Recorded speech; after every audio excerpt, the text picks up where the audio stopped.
নতুন বছরের শুরুতে এফটিসিতে অনুষ্ঠিত হলো শিল্পী আকাশ মাহমুদ ও কলি সরকারের নতুন গানের মিউজিক ভিডিওর শুটিংয়ে অংশ নেন অভিনেত্রী অলঙ্কার চৌধুরী ও মডেল সায়ান।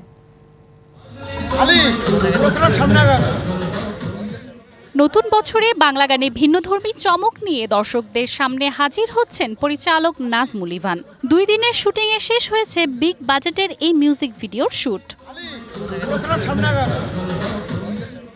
রাসেল কবিরের কথায় নির্মিত এই গানের সুর ও সঙ্গীত আয়োজন করেছেন আকাশ মাহমুদ। মিউজিক ভিডিওতে অভিনয় করেছেন সময়ের জনপ্রিয় ছোট পর্দার অভিনেত্রী অলঙ্কার চৌধুরী ও মডেল হামজা খান সায়ান।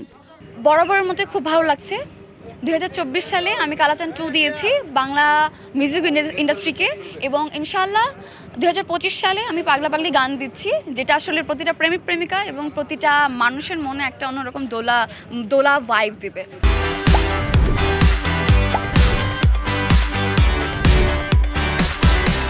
খুবই ভালো লাগতেছে। বছরের শুরুটা কাজ দিয়ে হচ্ছে, আর এমন কাজ হচ্ছে যে কাজটা আমার মনে হয় আমার লাইফের বেস্ট কাজ হতে পারে সোফার এখন পর্যন্ত যেগুলো করা হয়েছে।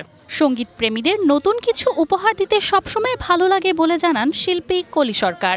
অসম্ভব ভালো লাগছে আমার যে বছরের প্রথম দিনই আমি আমার গানটা শ্যুট করতে পারছি এবং আমার দর্শক শ্রোতা যারা আছে তাদেরকে আমি নতুন কিছু উপহার দিতে পারছি। খুবই ভালো লাগতেছে, কারণ ব্যয়বহুল একটা মিউজিক ভিডিও করতে পারতেছি। আর সবচেয়ে বড় কথা হচ্ছে যে আমরা এটা 2024 সালের শেষ ডেতে আমরা শ্যুটটা করছি এবং 25-এর শুরুর ডেটা। তো সব কিছু মিলে ভালো লাগতেছে যে পুরো টিমটাকে নিয়ে 24-এর শেষটাতেও ছিলাম এবং 25-এর শুরুটাও। তো সব কিছু মিলে ভালো লাগার একটা বিষয়। মানজু মাফরুজ নীলিমা, ডিবিসি নিউজ।